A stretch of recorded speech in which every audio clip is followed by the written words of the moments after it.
اور کہے گا کہ تمہیں تمہارے ایمان نے کوئی فائدہ نہیں پہنچایا، تم اللہ کو مانتے تھے، ہم پتھروں کے بنے ہوئے بتوں کو مانتے تھے، تو کیا فائدہ ہوا؟ تم بھی ہماری طرح جل رہے ہو اور ہم بھی تمہاری طرح۔ تو اللہ کو غضب آئے گا، اللہ کو غیرت آئے گی کہ میرے ماننے والے جو برائی کو برائی سمجھا کرتے تھے اور مجھ سے توبہ استغفار کیا کرتے تھے، ان کو میں کیسے ان لوگوں کے برابر چھوڑ دوں جو میرا انکار کیا کرتے تھے۔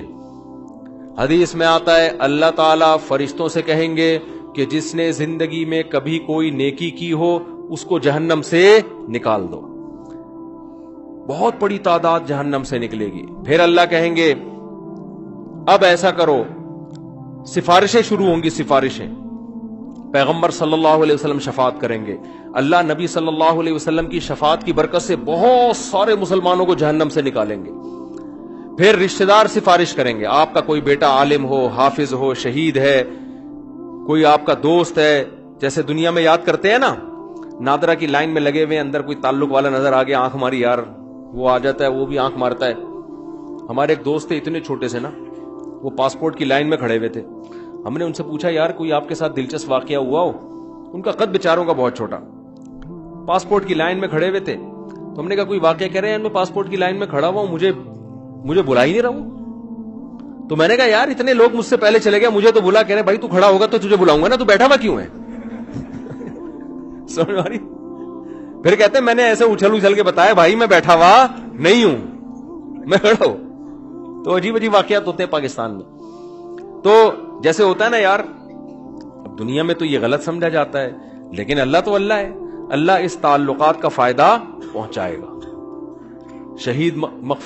شہید سفارش کرے گا، علماء شفاعت کریں گے، آپ کی اولاد میں کوئی حافظ ہے وہ شفاعت کرے گا، تو اللہ ان کی شفاعت کی برکت سے اور بہت سارے مسلمانوں کو جہنم سے نکالیں گے۔ سمجھتے ہو گے نہیں سمجھتے؟ پھر اللہ تعالیٰ فرشتوں سے پوچھے گا اب بتاؤ کتنے لوگ ہیں؟ فرشتے کہیں گے اللہ ابھی بھی بہت سارے لوگ ہیں۔ اللہ فرشتوں سے کہے گا اب کوئی کسی کی سفارش کرنے والا ہے؟ فرشتے کہیں گے اللہ اب کوئی سفارش کرنے والا نہیں ہے، سب کے جتنے ریلیٹو تھے سب نے نکال لی، اب یہ وہ لوگ پڑے ہوئے جن کا کوئی ریلیٹو بھی انسان کا بچہ، اپنے الفاظ میں کہہ رہا ہوں میں، کوئی حافظ عالم کوئی بزرگ کوئی ہے ہی نہیں، سارے وہی جو برے ماحول میں سب دائیں بائیں برے لوگ ہی تھے۔ تو اللہ جواب میں کیا کہیں گے؟ هل يبقى الا الرحمن، کہ رحمان تو باقی ہے نا۔ جب پیغمبر کو اپنی امت پہ ترس آ سکتا ہے، دوستوں کو دوستوں پہ ترس آ سکتا ہے، اولاد کو ماں باپ پہ، ماں باپ کو اولاد پہ، شوہر کو بیوی پہ، بیوی کو شوہر پہ ترس آ سکتا ہے، اور مجھ سے سفارش کر کے نکلوا رہے ہیں، تو میرا بھی تو اپنی بندوں سے خالق اور مخلوق کا تعلق ہے، تو میں بھی تو نکالوں گا نا۔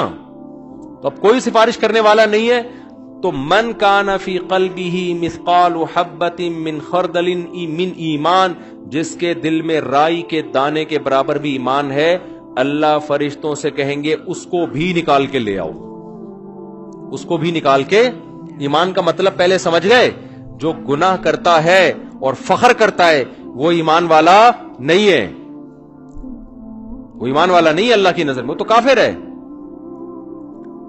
تو حدیث میں آتا ہے، بہت اہم حدیث ہے، خوب غور سے سنیں، اللہ ایک ایک وہ جو ہے نا فرشتہ پھر نکالنا شروع کرے گا، یہاں تک کہ جو سب سے آخر میں جہنم سے نکلے گا وہ سب سے بدبخت ترین انسان ہوگا کہ نہیں ہوگا؟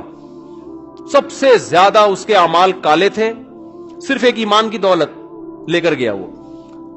تو نبی صلی اللہ علیہ وسلم نے فرمایا کہ جب اللہ تعالیٰ اس کو نکالیں گے، اس حدیث کے راوی ہے عبداللہ ابن مسعود رضی اللہ تعالیٰ عنہ، حضرت عبداللہ بن مسعود کا حلقہ کوفہ میں لگا ہوا ہے، شاگرد بیٹھے ہوئے ہیں، حضرت عبداللہ بن مسعود ان کو یہ حدیث سنا رہے ہیں کہ اللہ تعالیٰ جب اس کو آخری فرد کو نکالیں گے نا، سب سے لاسٹ میں نکلے گا وہ، پتہ نہیں کیا ہوگا وہ، آپ خود سوچ رہو، سب سے آخر میں نکلے گا وہ، تو وہ کہے گا کہ میرا رخ اس جہنم سے پھیر دیا جائے، اس سے نفرت ہوگی آگ سے، اللہ اس کا رخ پھیریں گے، پھر اللہ اس سے کہیں گے بتا تو کیا چاہتا ہے، بتا تو کیا چاہتا ہے۔ حدیث میں آتا ہے کہ جس طرف رخ کرے گا نا اس طرف جنت ہوگی، تو وہ اللہ سے کہے گا کہ اے اللہ یہ جو اتنی خوشنما جنت جس کے بارے میں قرآن کہتا ہے ما لا عین رأت ولا اذن سمعت ولا خطر علی قلب بشر، ایسی نعمتیں میں نے اپنے بندوں کے لیے تیار کر کے رکھی ہیں جو نہ کسی آنکھ نے دیکھی، نہ ان کی حقیقت کسی کان نے سنی، نہ ان کا تصور کبھی کسی دل میں گزرا ہے۔ آپ عیاشی کا تصور کرو نا، آپ کا تصور جہاں جا کے ختم ہوگا نا، جنت اس سے بھی اوپر کی چیز ہے۔ حدیث میں آتا ہے، عبداللہ بن مسعود رضی اللہ تعالیٰ عنہ فرماتے ہیں کہ جو سب سے آخر میں جہنم سے نکلے گا، اللہ اس سے پوچھیں گے بتا کیا چاہتا ہے؟ وہ کہے گا اے اللہ، یہ جو جنت کی ہوائیں آ رہی ہیں بس اس کے قریب تھوڑا سا مجھے لے جا، مجھے تیرے جلال کی قسم اس کے علاوہ تجھ سے میں کچھ بھی نہیں مانگوں گا۔ اللہ کہیں گے وعدہ کر، حدیث کا مفہوم اپنے الفاظ میں پیش کر رہا ہوں کہ مزید کچھ نہیں مانگنا، کہے گا کچھ بھی نہیں مانگوں گا۔ اس کو اتنی حسین جنت نظر آئے گی نا، وہ کہے گا بس اس کے قریب بھی پہنچ جائے نا، وہ بہت ہے میرے لیے۔ جب قریب جائے گا تو اور جنت کی خوشبوئیں اور ہوائیں آنا شروع، تو تھوڑی دیر میں برداشت سے باہر ہو جائے گا معاملہ۔ پھر وہ اللہ سے کہے گا اے اللہ، یہ جو دروازہ ہے نا جنت کا، بس یہاں تک پہنچا دے۔ اللہ کہے گا تو نے مجھ سے وعدہ کیا تھا مزید کچھ نہیں مانگوں گا، کہے گا اللہ میں نے وعدہ تو کیا تھا، بس یہ میرا سچی مچی کا وعدہ ہے، یہاں تک پہنچا دے، اس کے بعد میں تجھ سے کچھ بھی نہیں۔ غالباً حدیث میں آتا ہے ایک درخت اللہ جنت کا لگائیں گے باہر، درخت ہوگا جنت کا، کہے گا اس درخت میں پہنچا دے، اتنا حسین خوبصورت درخت ہوگا وہ۔ حدیث میں آتا ہے اللہ یہ بات جانتے ہوں گے کہ یہ معذور ہے، حالانکہ اللہ سے معاہدہ کر کے توڑنا کتنا بڑا جرم ہے نا، لیکن اللہ کو پتا ہوگا میں نے اتنا حسین درخت جنت کے قریب لگایا ہے کہ یہ شخص کوئی بھی ہوتا نا، کتنا نیک سے نیک آدمی ہوتا جس نے زندگی میں کبھی معاہدہ نہیں توڑا، آج وہ بھی معاہدہ توڑ دیتا، اس میں اٹریکشن اتنی ہے۔ تو ایک درخت جب وہ وہاں پہنچے گا، اب جنت کے بالکل قریب ہو گیا، اب وہاں سے جنت کی ہوائیں آ رہی ہیں، مشک و عنبر کی ہوائیں آ رہی ہیں۔ وہ کہے گا تھوڑی دیر تو برداشت کرے گا، اس کے بعد کہے گا اے اللہ بس تو مجھے اس کے دروازے تک پہنچا دے، میرا پکا اور سچا وعدہ، اس کے بعد میں تجھ سے کچھ بھی نہیں مانگوں۔ اللہ کہیں گے تو نے تو وعدہ کیا تھا مجھ سے، وہ کہے گا مجھے اچھی طرح یاد ہے، میں نے وعدہ کیا تھا، وعدہ خلافی کرنا بہت بڑا گناہ ہے، اور اللہ سے وعدہ کر کے جھوٹ بولنا تو بہت بڑا گناہ ہے، بس ایک دفعہ ہے بھائی اس کے بعد کبھی نہیں مانگوں گا۔ حدیث میں آتا ہے اللہ جانتے ہوں گے کہ یہ معذور ہے، کوئی بھی اس کی جگہ ہوتا تو جنت میں اٹریکشن اتنی ہے، دروازے پہ پہنچ جائے گا، اب تو اور قریب ہو گیا نا، تو وہ کہے گا اے اللہ اندر داخل کر دے، پکا وعدہ، اس کے بعد میں تجھ سے کچھ بھی بولو نہیں مانگوں گا۔ اللہ کہے گا تو نے وعدہ کیا تھا، کہے گا وعدہ کیا تھا، اب میں بالکل سچی مچی کا وعدہ کر رہا ہوں، بالکل پکا ڈھکا وعدہ کر رہا ہوں، اس کے بعد کچھ نہیں مانگوں گا۔ حدیث کا آخر میں الفاظ یہ ہیں کہ جب اللہ اس کو جنت میں داخل کر دے گا نا، تو وہ جب اندر جا کے دیکھے گا، او بھئی ایسے دودھ کی نہریں، شراب کی نہریں، ہورے، کراچی کے لونڈے لپاڑوں کو تو ایک ہوری دکھا دو نا کافی ہے ان کے لیے، اور یہ تم گٹکے کھا رہے ہو نا، ہور تو دور کی بات، ان دنیا کی عورتوں کے قابل نہیں بچو گے تم، یہ بیڑا غرق کر دیتا ہے یہ گٹکا۔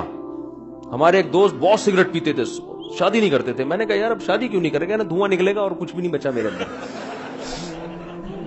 وہ بالکل نا ہڈیوں کا ڈھانچہ بن گئے، کہہ رہے اب دھواں ہی رہ گیا، تو یہ گٹکے ہی نہ ہو، تھوڑا صحت بناؤ یار، سمجھ رہے ہو، کچھ صحت بناؤ۔ تو اس گٹکے کے ساتھ ہور ملے گی بھی کیسے تمہیں ہور خود وہ انکار کر دے گی اللہ اس کے نیک عمل کی وجہ سے میں اس کو مل رہی ہوں، میں نے کون سا گناہ کیا تھا تو مجھے اس کے حوالے کر رہا ہے، کیا خیال ہے؟ تو پہلے گٹکے والوں کو تیزاب سے کلیاں کروائی جائیں گی، اور تیزاب جنت میں نہیں ہوگا، تیزاب کے لیے جہنم میں نہ جانا پڑے کہیں خدا نخواستہ۔ تو چھوڑ دو یہ منہ کے کینسر سے کتنے لوگ میں نے مرتے ہوئے اپنی آنکھوں سے دیکھے ہیں جوانی میں۔